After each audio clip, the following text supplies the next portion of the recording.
The first time I was trapped in an elevator with Vivian Cross.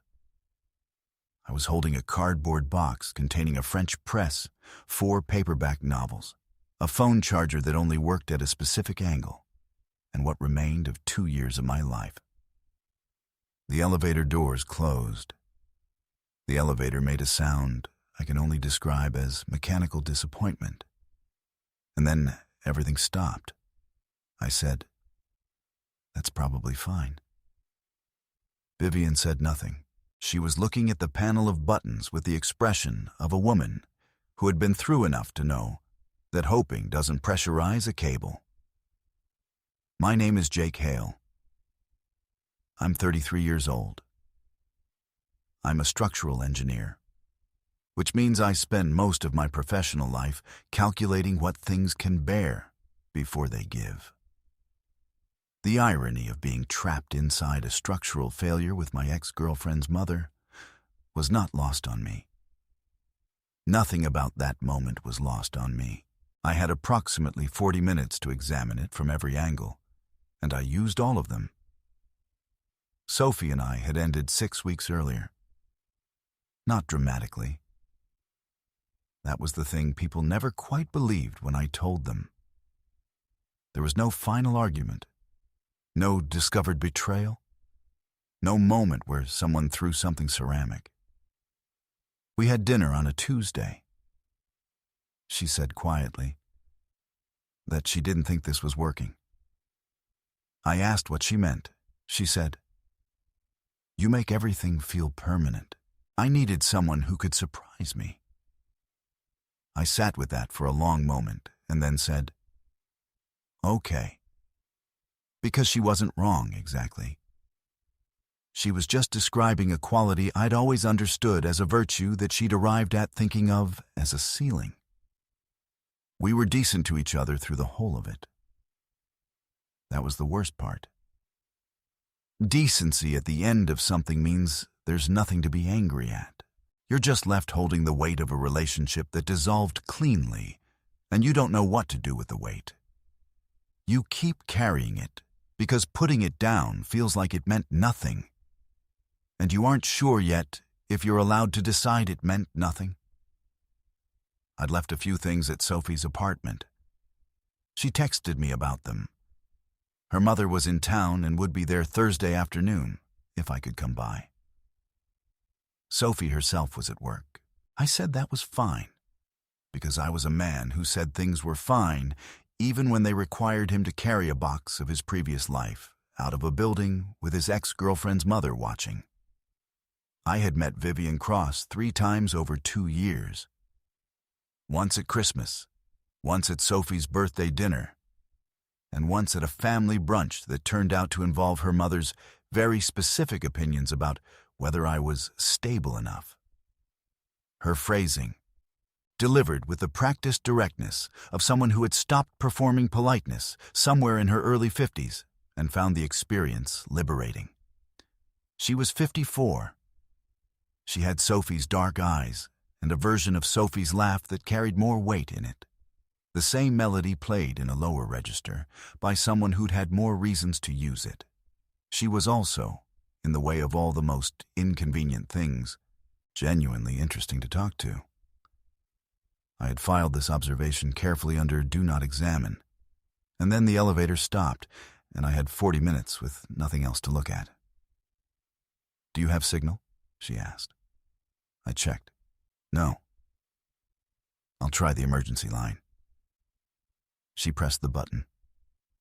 A distant buzzing confirmed that someone, somewhere, was aware of our situation and entirely unhurried about it. She pressed it a second time. Same result. "They know," I said. "These systems log automatically. Someone will come." "How long?" "Depends on their response protocol. 30 to 60 minutes, usually." She looked at me then, not unkindly. "You know a lot about elevators." "I know a lot about what fails in buildings. Professional interest." "Right." She leaned back against the wall. She was wearing a linen shirt the color of old paper. and her dark hair was pinned back in a way that looked effortless and was almost certainly not. Sophie mentioned that. What else did Sophie mention? That you were good at fixing things. A pause. She meant it as a compliment, I think. The I think did considerable work in that sentence. I chose not to pull the thread. The box was getting heavy. There was nowhere to put it except the floor, which I did. And then there was nothing to do with my hands, so I put them in my pockets. And there was nothing to do with my eyes, except look at the four walls or at Vivian Cross. The walls had nothing going on. She was studying the ventilation grate in the ceiling. She looked at it with the focused attention of someone who needed something to become a project. It won't fail, I said. What won't? The ventilation. You're calculating whether it's adequate. It is. These systems are overbuilt for exactly this scenario. She glanced at me with something that wasn't quite amusement, but lived adjacent to it. Are you going to narrate the engineering at me for the next hour? I can stop. I didn't say stop. That was the first time I registered the particular quality of her voice. The way it could hold two things at once without strain. Permission and deflection. Dry humor over something that wasn't entirely dry. I reached into my jacket pocket on instinct. The watch was there. A mechanical field watch my father had left me, Hamilton, circa 1962. I'd been wearing it the day I came for my things because I'd worn it on the first date with Sophie, and I hadn't examined why I'd reached for it that morning. The examination would have told me exactly why, which was precisely why I'd avoided it. The watch had stopped the previous afternoon. I'd been meaning to look at it. Do you have a problem with silence? Vivian asked, watching my hands. No. I'm going to open this. I held up the watch. It stopped yesterday. Do you know how to fix it? Probably. My father taught me. You wind it manually, check the crown for debris. I stopped. You don't want the explanation? No, she said. But I like that you offered it. I worked on the watch. She watched the ceiling. The elevator breathed its recycled air around us, warm and flat. Outside, somewhere far below, Asheville continued without any particular urgency about our situation. The city has a quality of that, a beautiful indifference. The mountains ring in it with their own preoccupations. How are you doing? She asked after a while. With the watch? With all of it. I kept my eyes on the case back. I'm fine. Jake. Something in the way she said my name. Not a reprimand, not pity. Just the sound of someone declining to accept the easy answer, the way good architects decline cheap materials. I'm okay, I said. It was the right thing. We weren't wrong people, we were just not right for each other. That's a harder grief, actually. There's nothing to push against. No reason to be angry. You're just standing in the shape of something that's gone, and you have to decide what to do with the shape. She said you took it well. She would know. The crown was gritty. I cleaned it carefully. Did she say anything else? Vivian was quiet for a moment, that had deliberate shape to it. The kind of pause that signals something is being decided about what to include. She said you deserved someone who saw what you were. She said finally. Not what you could be improved into. I stopped winding. The watch ticked once, then steadily. I looked up at her. She was watching me with the same quality she'd turned on the ventilation grate. Assessing, patient, without any performance of patience. That's a generous interpretation, I said. It's the accurate one. She hadn't looked away. Sophie is my daughter, and I love her without reservation. She's also not always good at knowing what she has until she's stopped having it. That's a thing I've watched her do since she was 19, and it's hers to work through. And I say it to you now because I think someone should say it. I didn't respond. There was no version of a response to that sentence that wasn't a minefield. And I was standing in it in a stopped elevator holding a dead man's watch. So I thought it best to be still. "I'm sorry," Vivian said. That was more than I meant to say. "It's all right." "It's probably not." "It is." And it was, actually, in the strange way that things you haven't said can be all right once someone else says them. "Thank you."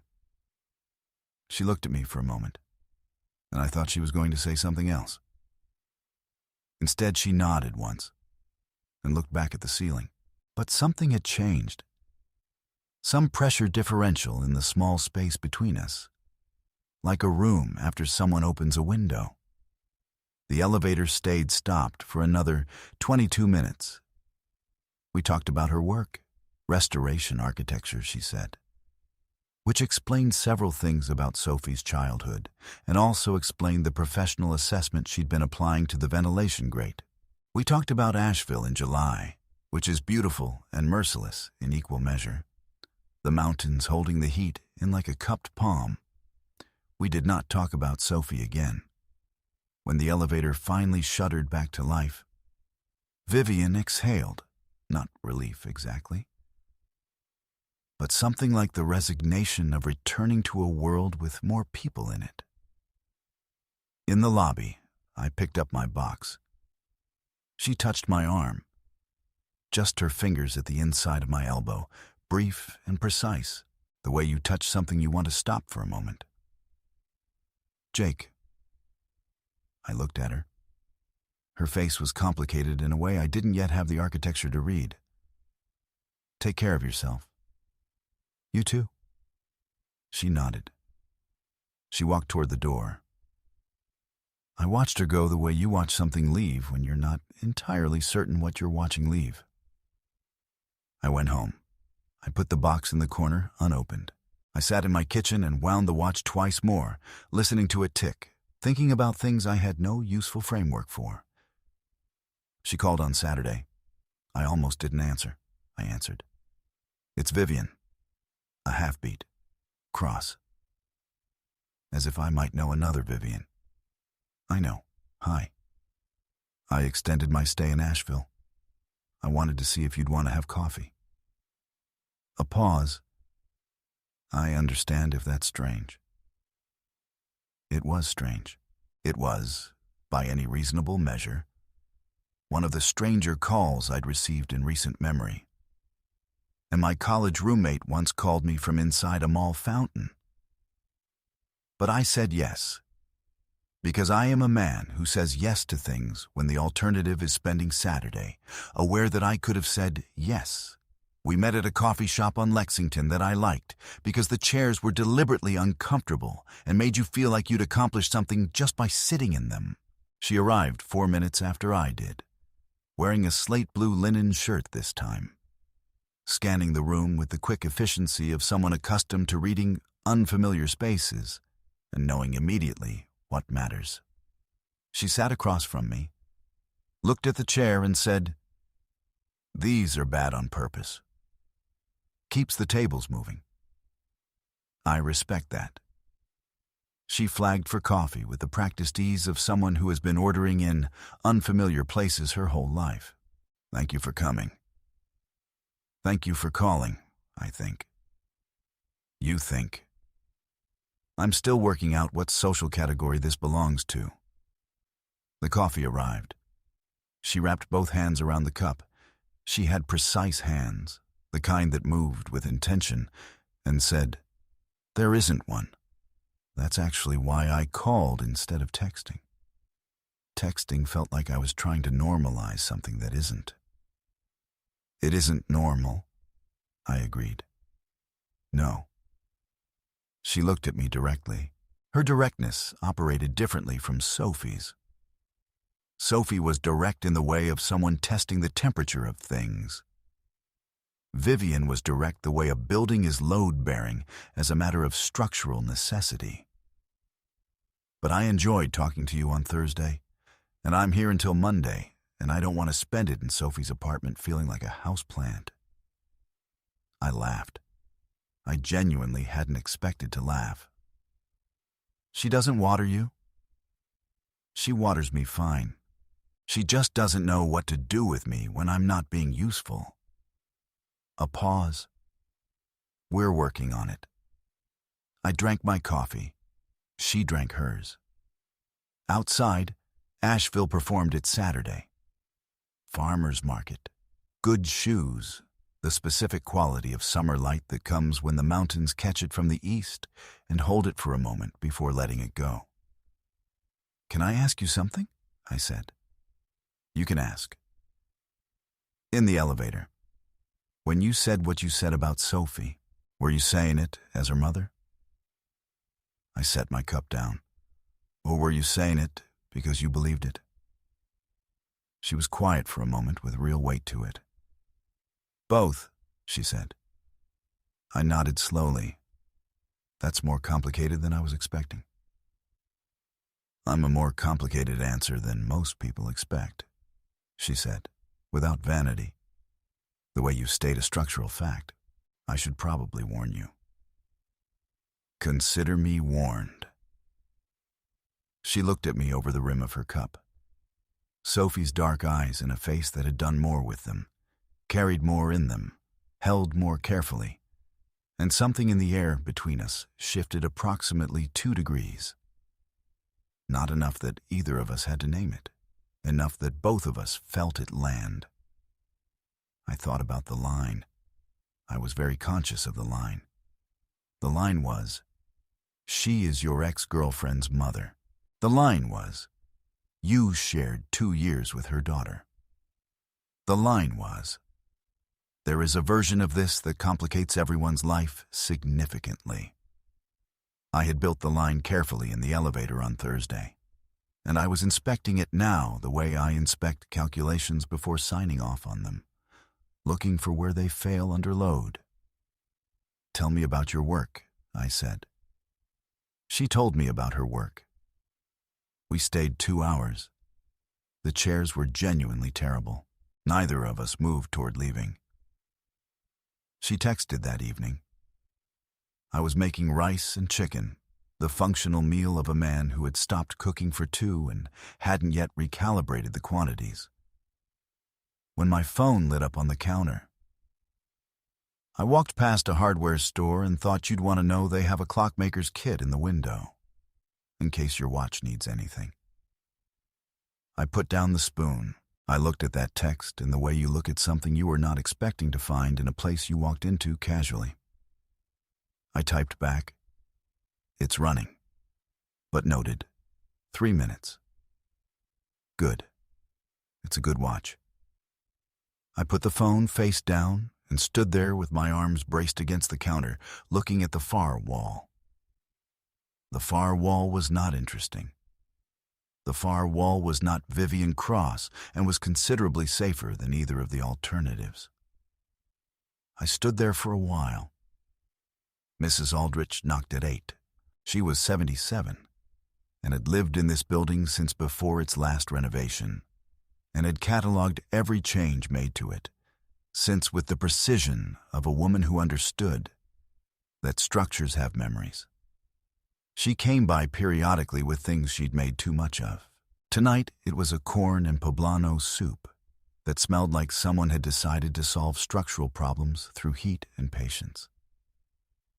You look like someone who needs feeding, she said, handing it over. I usually look like that.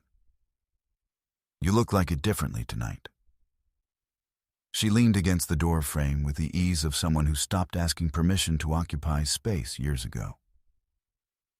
New trouble or old trouble?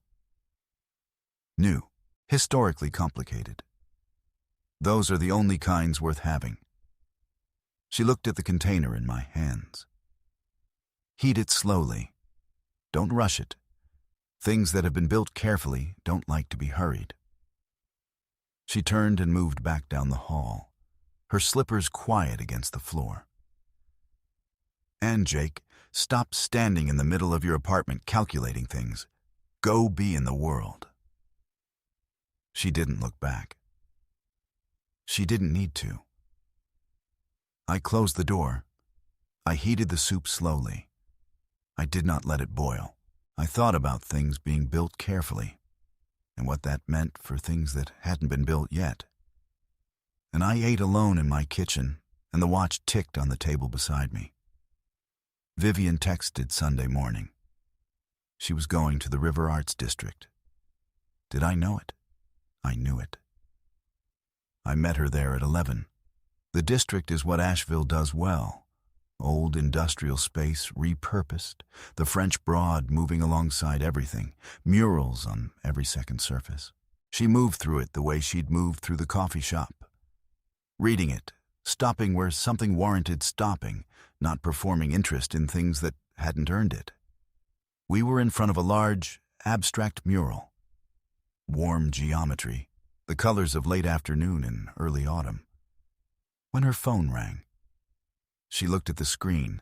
Something in her face went deliberately neutral, a particular brand of neutrality that arrives through practice, not nature. I should take this. Go ahead. She stepped a few feet away. I looked at the mural. I was not listening. I was, unavoidably, in the general proximity of a phone call in which I heard the word "mom" stretched to 2 careful syllables in the particular cadence of someone working up to something. The call lasted 4 minutes. Vivian's voice stayed low, and even throughout. At the end, she said, "Sophie, I'm allowed to be in Asheville." Then, "No, I'm not alone." A pause. "A friend, it's fine." Another pause, longer. Then maybe ask yourself why it bothers you. She ended the call. She came back, composed, the particular composure of someone who had just had to hold something carefully. "Sophie," I said. "Yes." She made an assumption. She made several. Vivian looked at the mural for a moment, then at me. "She doesn't know it's you," I didn't say. But she guessed. She guessed the category. A pause. She was upset. In the way people are upset when they've made a decision and then have feelings about where that decision leaves them. I looked at the mural. The geometry of it was not simple. Things that looked parallel weren't. Angles that seemed to match diverged when you followed them. Are her feelings reasonable? Her feelings are hers. Vivian's voice was steady. Her claim to them isn't. We walked the rest of the district mostly in silence, the kind that has been weighted with something neither person is ready to put down yet. At one of the open studios, she stopped to talk with an artist about encaustic technique, wax and pigment, she explained to me quietly after. Layers you can see through but can't fully see into. And I stood behind her and watched her engage with the kind of focused generosity that makes the person receiving it feel like the only person in a room. I had a thought I immediately filed under inconvenient and moved past. We got food from a truck by the river.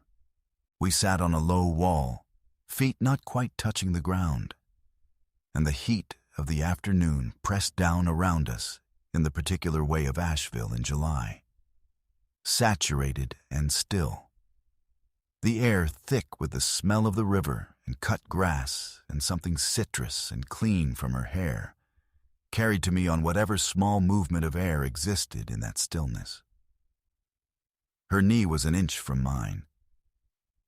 Neither of us had made it that way deliberately. Neither of us moved it. "What did you tell her?" I asked. "About who you were with." "A friend." She peeled back the paper on her taco. "Which is what I'd call you if someone asked me to categorize this cleanly, and I know it doesn't quite cover it. No. No. She looked at me sidelong in the afternoon light, with her hair coming loose from where it had been pinned. And she looked like a woman standing at the edge of a decision she had been circling for 3 days and was now deciding whether to step into. But Jake, I'm not confused about what this is. I want to be clear about that. I'm not confused, and I'm not pretending not to know. I held very still. I know why it's complicated, she said. I know what the objections are. I could list them for you in order of legitimacy, and I have. Several times, alone. A slight pause. I know Sophie loved you. In the way she loves things she hasn't fully seen yet. The shape of them, the use of them, the comfort of them. I think you deserve someone who looks at the whole thing. That's the second time you've said something like that. It's the second time I've meant it enough to say it out loud. The river moved below us. Somewhere behind us a bicycle bell rang, brief and cheerful, belonging to a completely different afternoon. The heat held everything in place. Vivian. I know, she said quietly. I'm not going to pretend this is simple. It isn't simple, but you're standing in your kitchen doing structural calculations on it, and I'm asking you to stop for a moment. She turned to look at me fully, the full weight of those dark eyes, steady and clear and without deflection. Sophie does not own the people she stopped choosing. She made a decision. Decisions release things. I sat with that. I sat with it the way I sit with a load calculation that came back different from what I expected. Turning it, re-examining the inputs, looking for where the logic fails. It didn't fail. She doesn't, I said. No. Her voice had gone soft. She doesn't. The afternoon went long. I didn't reach for more words, and neither did she. We sat in the heat by the river with our knees almost touching, and let the thing between us be what it was, unnamed and present, the way structures exist before anyone comes along to describe them. She came to my apartment that evening. She texted first. I'm outside your building. Then, a moment later, I want to be clear that I know what I'm doing. I wanted you to know that before I came up. I typed back, 4th floor, I'll buzz you in. I stood in my kitchen for a short time doing exactly what Mrs. Aldrich had correctly identified as calculating. I thought about the line. I thought about Sophie's voice saying permanent like it was a sentence. I thought about a woman in a stopped elevator who had told me the truth without being asked to.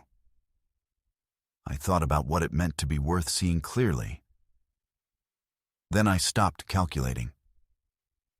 I put a glass of water on the counter. I took the watch out of my pocket and set it on the kitchen table and listened to it tick. She knocked twice. I opened the door. She had changed into something lighter, a thin strapped top, the heat having made layers unnecessary, and her hair was down. She was standing in my doorway with the particular stance of someone who has made a decision and is standing inside it without apology. The neighbor across the hall watched me walk over. She said, Mrs. Aldrich. She watches everything.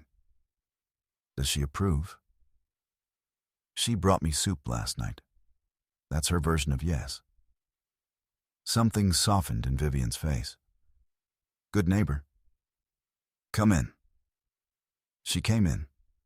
She moved through my apartment the way she'd moved through everything else, reading it, pausing at what was worth pausing at.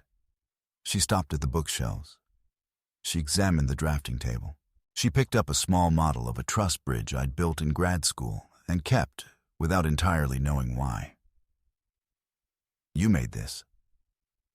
Second-year project. I was trying to demonstrate tension member angles that most models approximate. She turned it over in her hands, with the care of someone who knew what she was holding. You got them right. I had a good professor. You had good instincts. She set it down. She turned. The apartment was warm. Both windows were open to the night, and the sounds of Lexington Avenue came up soft in particular. Voices, a car, someone's music cut short when a window closed. The city doing what it does on Sunday nights in summer, when there's nowhere anyone has to be yet. She was close enough that I caught the citrus again, and underneath it, something clean and specific that I had been noticing for 3 days without allowing myself to catalog. I need to tell you something, she said. Okay. Sophie called again, after the river. Her voice was steady and even. She said she wasn't comfortable with me being in Asheville. That's not exactly how she said it, but that's what she meant. She met my eyes. I told her that she made a choice about you, that a choice about someone releases them, that she doesn't get to keep people in boxes she's no longer using. Something about that sentence moved through me in a way I hadn't planned for. I'd spent 6 weeks in the careful, decent understanding that Sophie and I had simply not been right. And no one was the villain. And this was just the shape of something ending. And all of that was true. And still, there was something about being told, simply and without ceremony, that I had been worth something, that what I was worth keeping, that someone had looked at the whole thing and found it worth looking at. I put my hand back against the counter. Jake. She stepped toward me, just one step, deliberate and unhurried. I've been careful my entire life. I've been appropriate and considered, and I've thought about everyone else in the room before I thought about what I wanted in it. Her voice went quieter. I'm 54 years old. I have been the responsible version of myself for a very long time. And I'm standing in your apartment on a Sunday night in July. She stopped, close enough now that the heat between us was not solely the season. I'd like to stop performing careful for approximately the next few minutes. I looked at her. Her eyes were steady and clear and completely without performance. No coyness, no deflection, just the particular quality she had of being entirely present in what she was doing. A few minutes, I said. We'll see how they go. I reached up and tucked a strand of her hair back behind her ear. My fingers barely grazed her cheekbone, just the lightest contact. And she went still the way things go still when something they've been waiting for finally arrives, and they don't want to move in case it changes. Don't tell her, she said quietly. Not tonight. I looked at her for a moment. At the line between us, the one we'd both been naming since Thursday, the one Sophie had drawn by leaving and had then tried to maintain without standing on it. And I let it go. I released it the way you release a load-bearing assumption when the math has changed and the building isn't going to fall. I kissed her. She kissed me back, not desperately, not urgently, but with the quiet certainty of someone who had decided something and was inside that decision fully now. Her hand came to my chest, fingers pressing into the fabric of my shirt, and she made a sound barely louder than an exhale, like something being set down after being carried a long way. It was not a collision. It was not a fall. It was the kind of kiss that arrives at the end of 3 days of knowing it was going to happen and having the honesty to wait until both people were certain. When we separated, she didn't move back. She stayed close, her forehead almost against mine, her hand still flat against my chest. Beneath it, probably, the watch, in my shirt pocket where I'd moved it earlier, out of instinct or something that wasn't instinct, It's ticking, she said softly. It is. Things run better when someone takes care of them. She pulled back just enough to look at me. Her eyes were doing something I didn't have a word for yet, but it was the kind of thing you look forward to finding a word for. Slowly, over time. I looked back at her. Outside, Asheville breathed its summer breath through both open windows. Somewhere down the hall, Mrs. Aldrich was having tea and minding her own business with complete insincerity. Sophie Cross was in her apartment, sitting with a decision she had made, which was hers and which had been right for her, even if the weight of it was landing differently tonight. The box in my corner was still unopened. I was going to open it eventually. I was going to figure out what to keep and what to let go, what was mine, and what had just been on loan. I wasn't doing any of that tonight. Stay, I said. She didn't move, didn't reach for the distance she could have reached for. I know what you mean, she said. I know you do. She stayed. The watch ticked on in my pocket. Steady and precise and entirely unconcerned with the enormity of small things, counting out the seconds of a Sunday night in Asheville, in July, in a kitchen with both windows open and something beginning that neither of us had planned, and both of us, finally, had chosen. Have you ever been seen? Really, clearly, specifically seen? By someone who had no obligation to look? Not someone who was supposed to love you? Not someone with a claim on you, but someone who looked anyway and found something worth looking at? I'd like to hear about it in the comments.